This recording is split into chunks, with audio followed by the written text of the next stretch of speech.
Ես ողջունում եմ մեր բոլոր ռադիոլսողներին եւ ռադիոդիտողներին, դուք դիտում եւ լսում եք Գործարար ալիքը, տաղավարում աշխատում է Լիաննա Խաչատրյանը։ Այսօր խոսելու ենք, ավելի ճիշտ շարունակելու ենք խոսել գալիք ընտրություններից եւ ընթացիկ քարոզչական աշխատանքներից։ Մեր հյուրն է Ալիք մեդիայի հիմնադիր, արևելագետ, կոնֆլիկտաբան Արսեն Խառատյանը։ Բարև ձեզ, պարոն Խառատյան։ Շատ շնորհակալ եմ մեր հրավերն ընդունելու համար, պարոն Խառատյան։ Սկսենք ձեր, այսպես ասենք, անձնական գնահատականից, ինչպես է գնահատում ընտրությունները,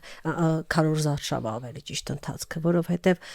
կա մտայնություն մի կողմից, որ շատ է տրոլինգը, շատ է հումորը,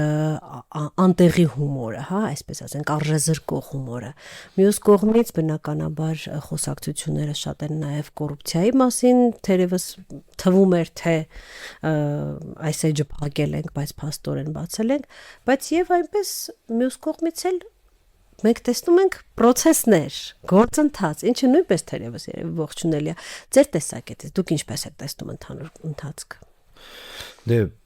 առաջին երրորդյակը կարող ենք ամփոփել ֆորմալ պաշտոնական, ուրեմն քարոզարշավի, կարծեք թե բոլոր հիմնական ուժերը քաղաքական, որոնք հավակնություն ունեն այս խորհրդարանական ընտրություններում հայտնվել օրենսդիրում, բավականին ինտենսիվ եւ մտածված սկսել են քարոզարշավը, ինչ խոսք ամենատարբեր նոր տիպի մարտահրավերների հետ են առերեսվում, հատկապես այն ինչ վերաբերում է առցանց տարածքում տարբեր գործընթացների, այսինքն քարոզչությունը, քարոզարշավը այլևս միայն համայնքներում, Երևանի փողոցներում, այլ քաղաքներում մարդկանց հետ հանդիպելը չէ, այլև նաև ընդհանուր առմամբ բավականին լուրջ ռազմավարություն ունենալ, այդ թվում նաև այսպես թվային ռազմավարություն ունենալն է առցանց տարածքում, որովհետև ներկայիս աշխարհում առանց դրա հնարավոր չէ։ Չնայած ես գուցե այսպես ասած հին դպրոցի կողմնակից եմ եւ կարծում եմ, որ միևնույն է մարդկանց հետ ուղիղ հանդիպումն առավել էֆեկտիվ է, բայց այսօրվա աշխարհում արդեն իսկ տեսնում ենք, որ անհնար է առանց այդ ուղղությամբ լուրջ ներդրումներ անելու։ Ես ճիշտ եմ հասկանում, որ սա թերևս մեր առաջին ընտրություններ են, որի ժամանակ օգտագործվեց արհեստական բանականությունը որպես խնդրական գործի։ Գերեւի մասնագետները կասեն, որ այդպես չի, որովհետև արհեստական բանականության այն հատվածը, որ իմ նման կամ այսպես ասած այս ոլորտում ոչ շատ խորը իմացություն ունեցող մարդկանց համար տեսանելի դարձավ, բայց արհեստական բանականությունը մեզ հետ է արդեն տևական ժամանակ, ուղղակի դրա այսպես ասած վիզուալ, հա, տեսանելի հատվածը ել ավելի ակտիվ է դարձել։ Երկրորդն իհարկե խոսակցության ինտենսիվությունն է, հասկանալի է, որ գործող քաղաքական մեծամասնությունը մեծ հաշվով իր օրակարգի մասին չի թաքցնում արդեն մի քանի ամիս, չնայած ֆորմալ քարոզչություն չեն սկսել, բայց մեծ հաշվով քարոզչություն էին անում, եւ դա վերաբերում է խաղաղությանը, իրենք ասել են, որ սա է մեր օրակարգը, սա է մեր հիմնական առանցքային խոսակցության թեման, եւ դիրքավորվել են այս հատվածում, ինչը ուզես թե չուզես, մնացած բոլորին ինչ որ իմաստով պատասխանողի դիրքում է դրել, ինչ է սա նշանակում կամ ենթադրում այն, որ բոլորը ուզեն թե չուզեն պիտի կարծիք հայտնեն իրենց պատկերացմամբ այդ խաղաղությունն ինչ է։ Չեք տեսնի մի քաղաքական ուժ, որը չի խոսում խաղաղության մասին։ Ածականներն են տարբեր։ Խաղաղություն արժանապատվությամբ, այլընտրանք ինստիտուցիոնալ եւ այսպես շարունակ, հա, այսինքն խաղաղությունն է միևնույն օրակարգային թեման, ինչը հաջողությամբ գործող քաղաքական մեծամասնությունը որպես դոմինանտ ուղղություն դրեց։ Արդյոք մենք տեսնելու ենք աշխարհաքաղաքական ընտրության հետ կապված հարցեր, որոնք նույնպես կարող են անխուսափելի դառնալ եւ մասնավորապես տեսանք Եվրոպական քաղաքական համայնքի եւ Եվրամիություն Հայաստան առաջին համաժողովի արդյունքում ուզենք թե չուզենք հայաստանյան ընտրությունները կարևորվեցին նաև որպես աշխարհաքաղաքական ընտրության թեմա եւ դրան ճուշացավ պատասխանը հիմնական խաղացողից Հյուսիսից, որտեղից պիտի լսվեր թե ինչ կարծիք ունեն եւ ինչ մոտեցում ունեն, եթե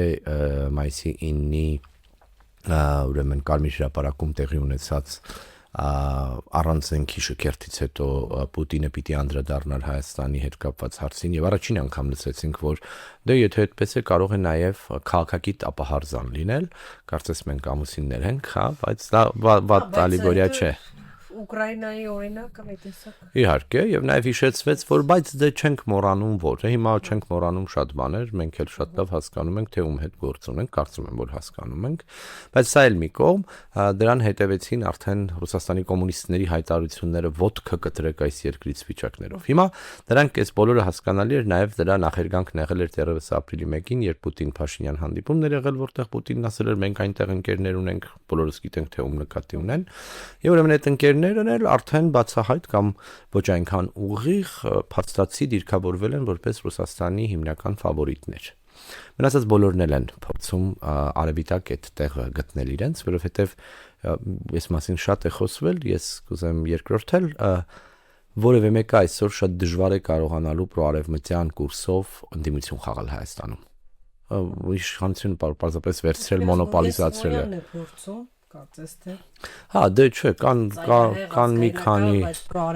կան մի քանի ուրիշ խմբեր եւս, Հանրապետության կուսակցությունն է, այդպիսի դիրքավորում, Արամ Սարգսյանն է, այդպիսի դիրքավորումով, այսինքն կան ուժեր, որոնք ասում են լավ է թերևս, բայց ոչ այնքան բավարար չէ, հա, ՆԱՏՕ էլ ասենք, չգիտեմ, այսպես բաներ։ Կոռուպցիայի հետ կապված հարց, եթե միայն ընտրակաշառքների մասով ենք խոսում, որտեղ կոռուպցիան շատ բազմաշերտ է եւ առաջիկայում տեսնելու ենք, որ արդեն տեսնում ենք, որ գործող քաղաքական մեծամասնությունը եւս անպայման ադմինիստրատիվ ռեսուրսների կիրառման հարց են ունենալու։ Այսօր տեսա, որ նախորդին ապարանում աշխատանքային ժամին դպրոցից մարդկանց մասնակցության մասին խոսք է գնում, տեսնենք ինչքանով է դա իրական, բայց սրա էլեմենտներ երևալու են, բայց ինչ վերաբերում է մինչ 18 թվականը առավելապես նորմ դարձած ընտրակաշառքներով իշխանության գալու այն ժամանակ քաղաքական իշխանության կարողությունները, հիմա տեսնում ենք, որ ընդդիմությունն է սա անում։ Հա, այսինքն սա ինչ որ իմաստով ունիկալ իրավիճակ է։ Մեզ մոտ ոչ թե իշխանությունն է փող բաժանում, այլ ընդդիմությունը։ Ուրեմն սա էլ է իրավիճակը փոխել։ Նաև պիտի տեսնենք, ես ձեր եթերից էլ ասեմ, ուզում եմ որ հասկանան մեր քաղաքացիները, որ պարզապես քրեորեն հետապնդելի չէ,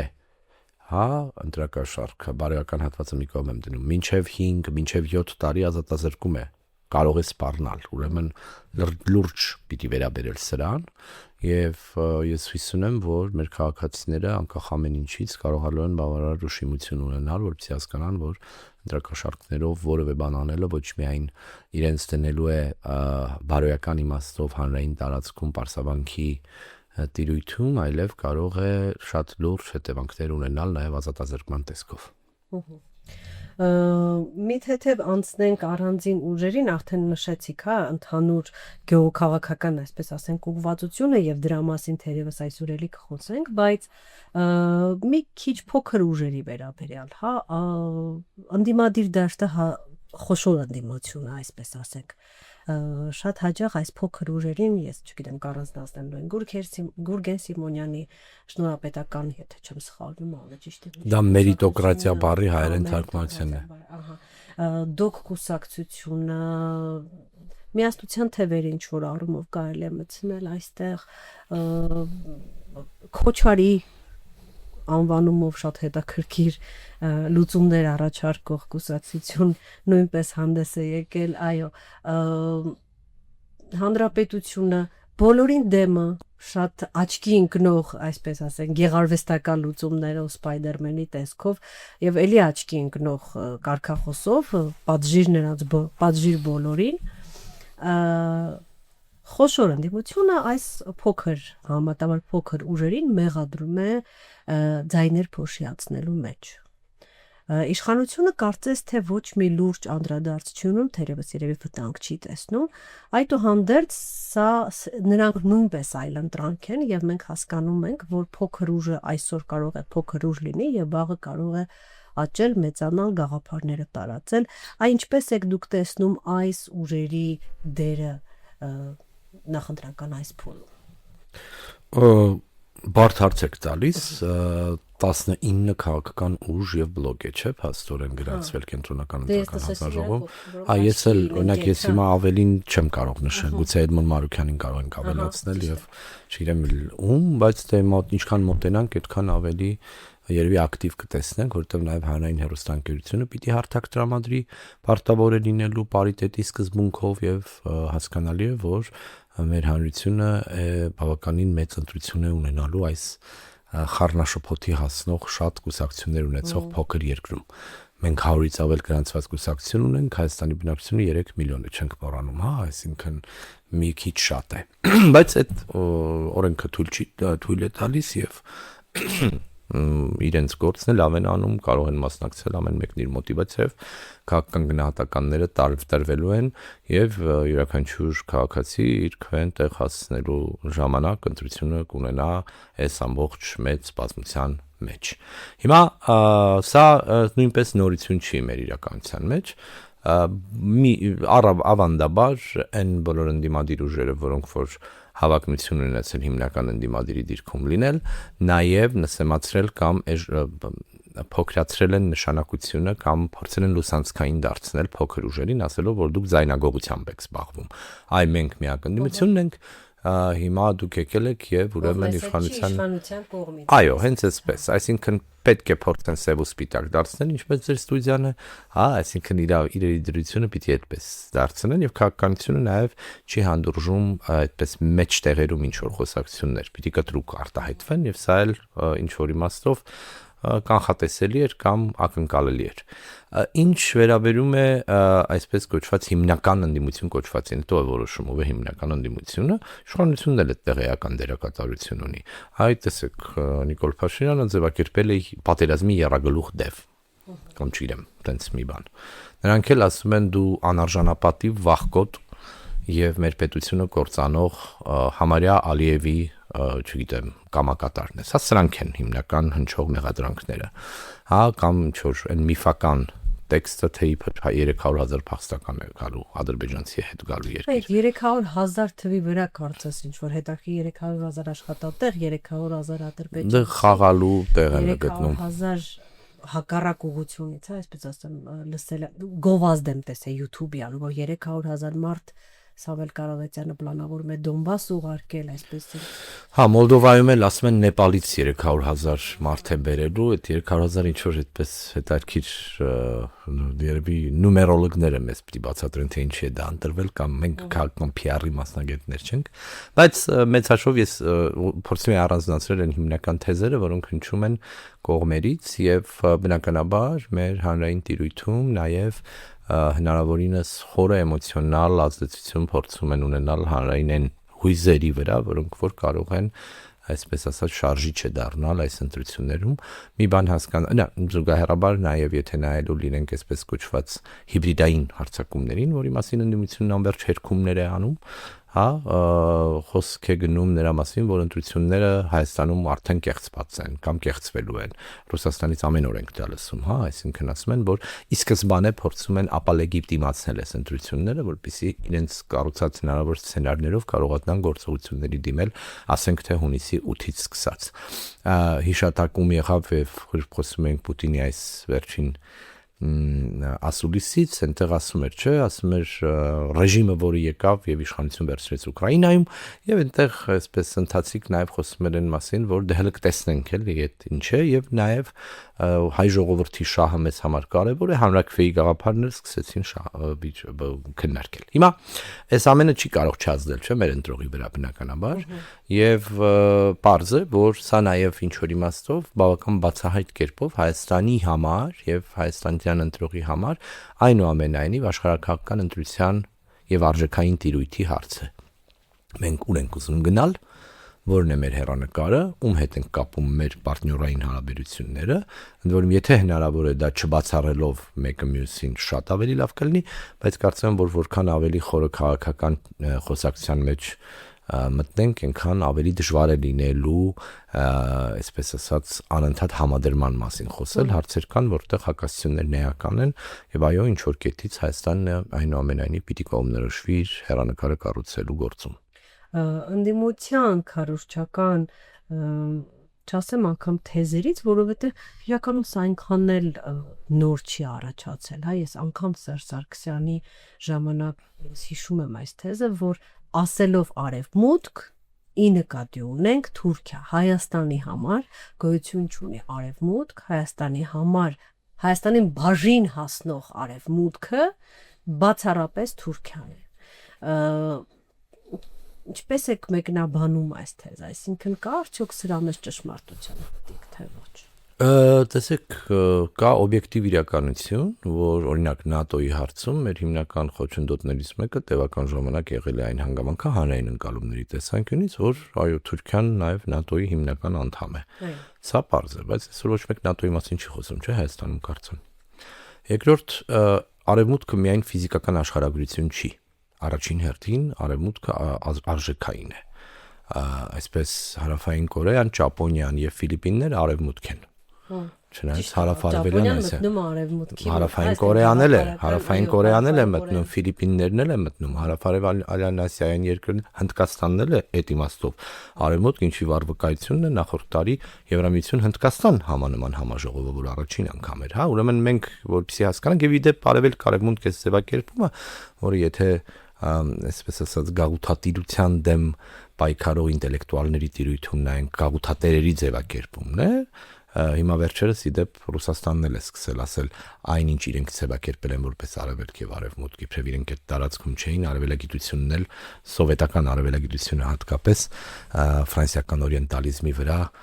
կառուցված գաղութատիրոջ գիտություն չէր։ Ես էլ այդ մասնագիտության գրող եմ, հա։ Դա դնենք մի կողմ, այսինքն արևմուտքը աշխարհագրական չի միայն, արևմուտքը արժեքային է առաջին հերթին։ Բայց այն ինչ խոսում ենք Եվրամիություն որպես ինստիտուտի մասին, սա արդեն բավականին լուրջ վերպետական կառույց է, որը եթե միայն արևմուտք ենք ասում, անհասկանալի է դարձնում կամ պարզունակացնում է այն, ինչի հետ գործ ենք ունենալու։ Սա պետությունների կողմից միմյանց հետ որոշ իմաստներով, այո, քո պետական միայն քո պետական շահը մի քիչ նույնիսկ տեղի տալով ավելի լայն շահի համար, բայց առանց քո վնասների ինչ որ բաների հասնել է, ավելի լայն շուկա ունենալ, ավելի լավ ենթակառուցվածքներ ունենալ, այդ ընթացքում պահելով քո առանցքային արժեքները, քեզ համար կարևոր ներպետական օրենսդրությունը եւ այսպես շարունակ։ Սա բարդ երկար գործընթաց է, որին այո, Հայաստանը փառք Աստծո արդեն նաեւ ֆորմալ օրենքի մակարդակով խնդիր է դրել հասնելու։ Ես դրա կողմնակից եմ եղել չգիտեմ 2 տասնյակ տարի արդեն եւ ես կարծեմ որ սա այո մեր հիմնական հեռանկարն է մեր տարածաշրջանում անմիջական հարևանությամբ առաջին հերթին Վրաստանի հետ եւ այստեղ Թուրքիան կապ չունի Թուրքիայի հետ չենք մենք գնում Եվրամիություն հա Թուրքիայի հետ մեր հարաբերությունները խրթին են բայց մենք Թուրքիայի հետ հարաբերություններ կարգավորելու հարց ունենք կարծում եմ դա անում էր նաև եթե Սերժ Սարգսյանի տարիներն եք հիշում առաջին հերթին հենց ինքը եթե հիշում եք եւ որոշ իմաստով ոչ պոպուլյար քայլերի էր դիմում հա եւ այսպես շարունակ բայց եթե խոսելու ենք մեր ներհայաստանյան կոնտեքստում արևմուտք կամ չգիտեմ Ռուսաստան այսպես կամ չգիտեմ աշխարհակաղակական ընտրության հարցի վերաբերյալ ապա դա միշտ ակտուալ է եղել օրինակ նաև 2007-8 թվականներին երբ Ռոբերտ Քոչարյանը ամեն կերպ Լևոն Տեր-Պետրոսյանին դարձնում էր հանրային աչքերում եւ մտածողության մեջ արևմուտքի մարդ հա այսինքն հայաստանյան այն ժամանակվա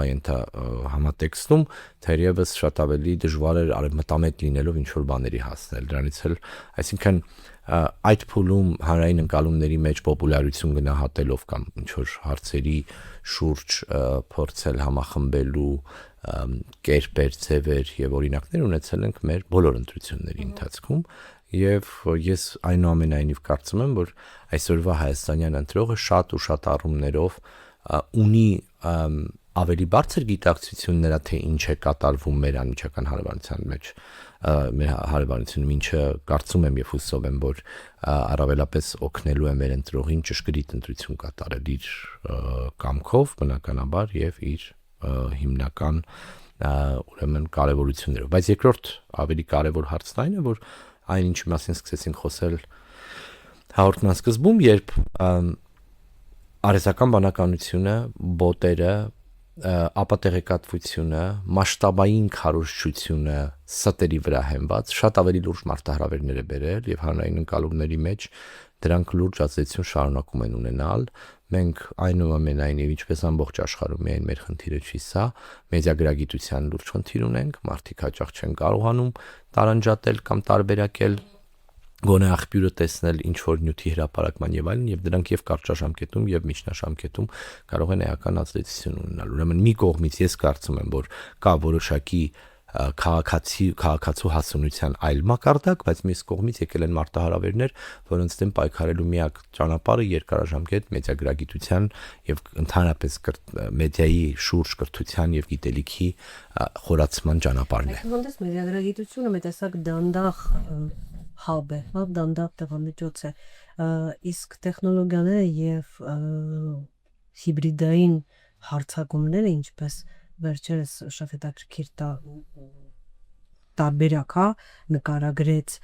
Սամվել Կարապետյանը, չգիտեմ տեսել եք թե չէ, որ նույն տելեգրամյան երկու հակերային ալիքներ էին ստեղծվել, թուրքական եւ հայկական, այս հակերային խմբերը իրար վրա հարձակվում են եւ վերջում պարզվեց, որ երկու խմբերն էլ նույն տեղից են կառավարում եւ նույն ադմինները, այսինքն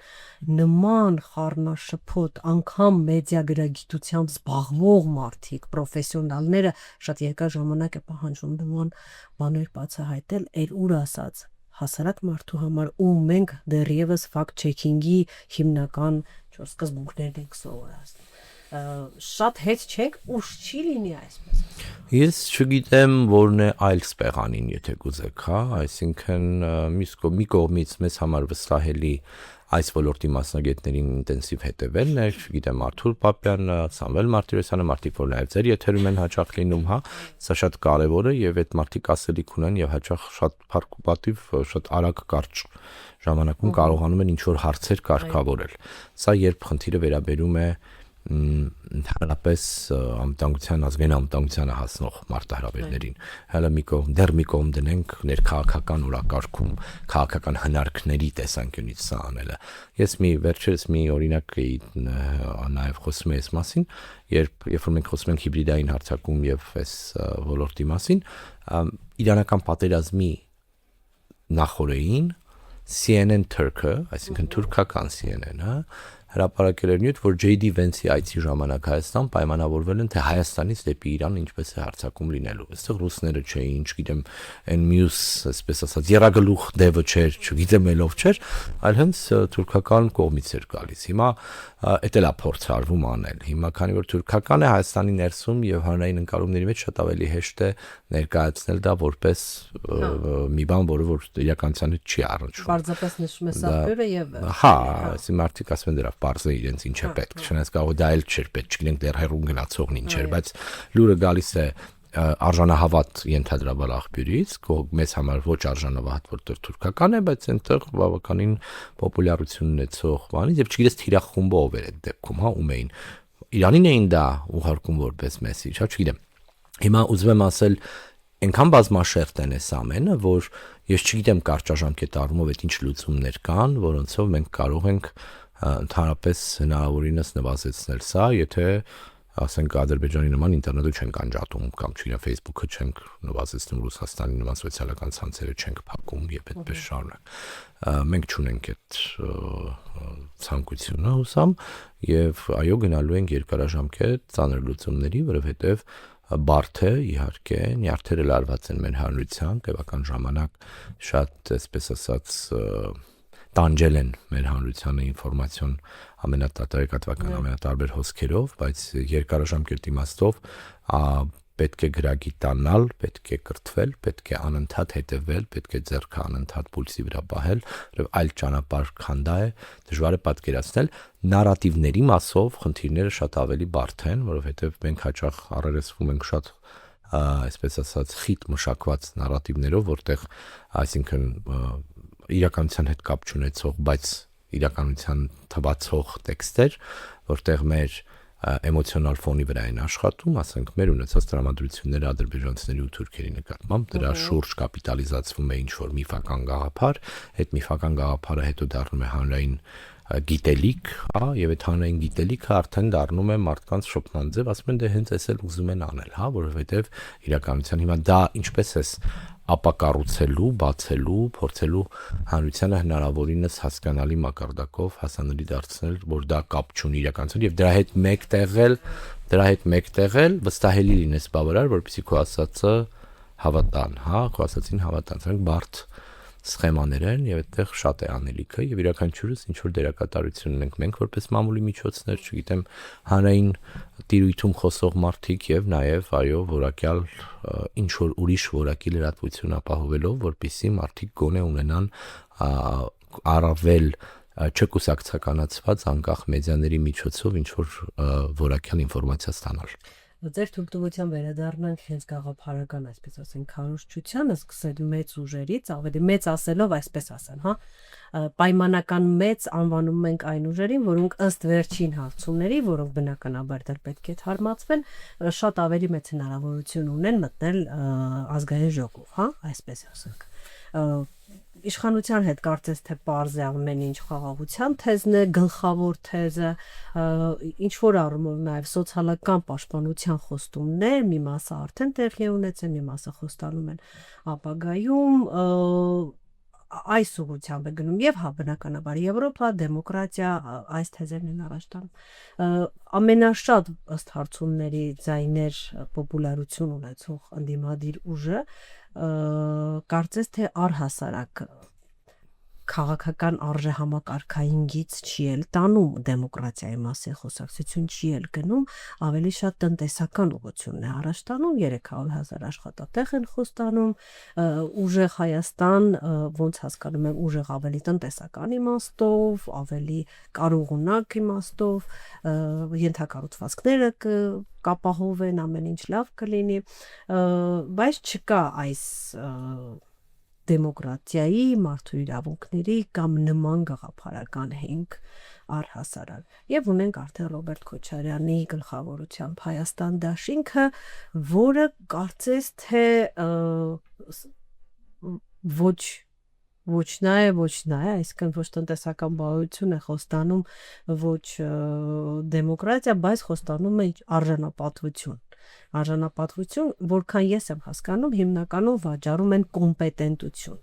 հա, մենք կոմպետենտ ենք, մենք բոլորից լավ գիտենք, մենք ունենք փորձ, մի անգամ արել ենք, տեսել եք ինչպես է ստացել։ Ձեր գնահատականները, եթե այսպես հերթով գնանք կամ ձեզ համար աչքի ընկած ուժերի եւ նրանց առաջ քաշած գաղափարական, այսպես կետերի վրայով,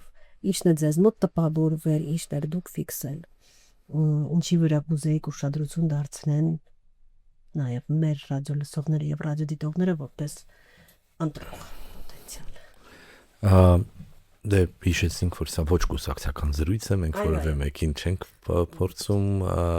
խրախուսել կամ որևէ մեկի համար այստեղ PR-ով զբաղված չենք, հա։ Այն այո, ինչ որ նշեցիք, մեծամասամբ երկրորդ եմ, նույն տրամաբանությունն ինչ դուք եք ասում, ես էլ եմ այդպես կարծում, ու երևում է գոնե այս պահի դրությամբ, որ այդպես է։ Հիմա ես վստահ եմ նաև, որ միևնույն է հետ են գնալու նախկիններ, բա ձեր ժամանակ էսպես այնպես, նրանք էլ հակադարձելու են, ասելու են, բա մեր ժամանակ իրականում նաև էսպես, հա։ Միշտ ասելու են, որ մեր ժամանակ այնուամենայնիվ Արցախ կար,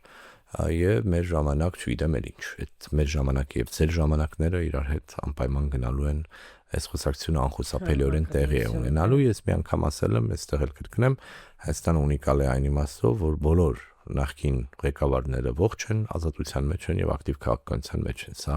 ինքնին ունիկալ իրավիճակ է եւ խոսակցությունը մեծամասամբ նաեւ ծավալվում է այս ուժերի միջև։ Նրանք ովքեր նաև պետական կառավարման լուրջ փորձ են ունեցել, նրանք նաև շատ լավ գիտեն, թե որոնք են իրական խոցելի տեղերը որևէ իշխանության, իրենք այնտեղ եղել են, չէ՞, շատ լավ գիտեն, թե ինչն է ռեալ քննադատություն, ինչը ոչ։ Նաև այնուամենայնիվ ունեն որոշակի սերտաճած պետական համակարգում դեռևս ներկայություն, մարդիկ, որոնք պարզապես էս կամ են ուժին են համակրում եւ ըստ այդմ նաեւ որոշ իմաստով աջակցելու են տեղեկատվության տրամադրմամբ, ենթադրում եմ եւ վստահ եմ կամ հուսով եմ, որ պետական գաղտնիությունից զերծ տեղեկատվությամբ։ Հիմա ինչ վերաբերում է նարատիվներին կամ գաղափարախոսություններին, այո, առավելապես տեսնում ենք, որ Սամվել Կարապետյանի ուժը ուժեղ Հայաստան կոչվածը ֆինանսական կարողությունների վրա է կառուցում իր ասելիքը եւ իրենք մի առավելությունն են, իրենք երբևէ պետական քաղաքական պաշտոն չեն զբաղեցրել։ Այո, եղբայրը Սերժ Սարգսյանի աշխատակազմի ղեկավարը եղել հետո բայց ակնհայտ է եւ պարզ է, որ իրենք չեն ունեցել նաեւ անձնական մակարդակում պատասխանատվություն չեն կրել մեկ եւ նաեւ չեն եղել որևէ մակարդակում կառավարության մեջ։ Հիմա հենց այստեղ վտանգ կա, ասեմ ձեզ, այդ վտանգը կարող է լինել։ Այնինչ Վրաստանին է հիմա հատուկ, կա մարդ, որ փաստացի տևական ժամանակ որևէ ֆորմալ պաշտոն չէր զբաղեցնում, բայց ինքն էր որոշում, թե ինչ է լինելու երկրում։ Սա բարդացնում է իրավիճակը։ Հայաստանի պարագայում ելնելով սահմանադրությունից, եթե հաղթում է ուժեղ Հայաստանը, ապա նույն իրավիճակի առաջ կարող ենք կանգնել։ Սա որպես իրողություն։ Բայց սրա զուգահեռ, այո, դուք ճիշտ եք, ես կարծում եմ, որ ինչ որ մի պահից ընդդիմության տարբեր ուժերը, նրանք ովքեր առավել հավակնությունն են նաև այս պահին եղած մեր սոցիոլոգիական հարցումների արդյունքում կամ իրենք պիտի կարողանան համախմբել ինչ-որ ձև գտնել, կամ սկսելու են վիճել միմյանց հետ, ինչը ձեռնտու լինելու իշխանությանը։ Եվ այդտեղ սկսելու են միմյանց մեղադրել ոչ բավարար ընդդիմադիր լինելու մեջ, սրան էլ են կականատեսնելու, ասում եմ, եթե չկարողանան միավորվել, ենթադրում ինչ-որ մի պահից կարող է եւ կկարողանան գերեվա ժամանակ դեռ ունենք 3 շաբաթ ունենք այս քարոզարշավին դեռ ինչեր ենք լսելու ես չգիտեմ արդյոք բացահայտումներ ճակերտավոր կամ առանց ճակերտների լինեն թե ոչ ես մեծ հույս ունեմ որ գործող քաղաքական մեծամասնությունը ապօրինի կերպով ինչ որ բաներ չի հրապարակելու, որտեղ սրա օրինակները տեսել ենք հատկապես եկեղեցու հետ կապված իրենց վարքագծում, որ անընդունելի է անկախ նրանից, թե ով է իշխանությունում, ով է համակրում, պետության պետական գաղտնիքի տիրապետող այդ պահի քաղաքական իշխանությունը, եթե իրեն թույլ է տալիս որևէ օրենքի չնայելով որևէ մեկի հետ կապված անձնական տվյալներ հրապարակել, սա մեր պետության վերջն է, թե այդ մարդիկ հետո ինչպես են խոսում։ Երկարաժամկետ ավելի շատ է վնասում, անխոս եւ վնասելու է, եւ ես հորդորում եմ կոչ եմ անում եւ հույս ունեմ, որ այսպիսի օրինակներ չեն լինելու կամ դրանք հասցվելու են նվազագույնի, որովհետեւ ընդհանուր առմամբ հասնելու ենք կամ վերադառնալու ենք նրան, որ Լյուդովիկոս 14-րդը հետ է գալու եւ ասելու է պետությունը դա ես եմ։ Մի պահ էտել էին ասում։ Մի պահ պարոն Փաշինյանը ասաց կառավարությունը ես։ Կառավարությունը դեռ գոնե ոչինչ, լավա պետությունը չասեց, բայց ենթադրում եմ, որ ենթագիտակցական մակարդակում նկատի ուներ պետությունը։ Ցավոք, ես մեր զրույցը մոտենում է ավարտին, ցավոք սրտի մեր ժամանակը շատ չէ, բայց այդուհանդերձ փոքրիկ հարց ավելի, չգիտեմ, սոցիալական հարց արժեզրկման մասին մենք ունենք նաև ուժեր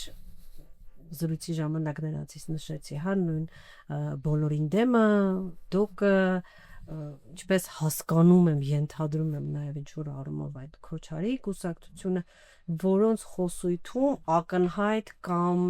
քողարկված որոշակի տրոլինգ կա քաղաքական, այսինքն սա բերում է որոշակի արժեզրկման քաղաքական process-ների եւ որոշ քաղաքական գործիչների բնականաբար սա դուր չի գալիս, բայց մյուս կողմից մենք հասկանում ենք, որ եթե տրոլինգը տրոլինգի հետևից հայտնվում է քաղաքական դաշտում, ուրեմն մենք հանրության մեջ ունենք դրա պահանջարկը։ Եթե սրան գումարենք հարցումների արդյունքում այդ ապաթիայի մեծ թվերը մարդկանց ովքեր հրաժարվում են պատասխանել, ինչի մասին սա կարող է վկայել, ինչ է պատմում այս երևույթը մեր հասարակության մասին։ Ես չեմ կարծում, որ սա բնորոշ է բացառապես մեզ։ Կտեսնեք համարյա աշխարհի բոլոր երկրներում քաղաքական ուժեր, որոնք որ ցինիզմի բարձրակետին են հասցնում քաղաքականությունը։ Եվ մեզ մոտ էլ նորություն չի սա, հիշում եք, նախորդ թե դրանից առաջվա ընտրություններին կար այսպես կոչված քաղաքական միավոր, որ կոչվում էր քաղաքացիական ակտիվ քայլ, եթե հապավում է միմյանց միացնեք։ Բայց որքան ես եմ հիշում, չմասնակցեցի դրանք ընտրություններին։ Չգրանցեցին կարծեմ իրենց, սենց անվան պատճառով, եթե չեմ սխալվում։ Նկատի ունեմ, այսպիսի երևույթներ մենք ունեցել ենք տևական ժամանակ, այստեղ էլ նորություն չկա։ Կլինի նաև դա հանրությունը կընկալի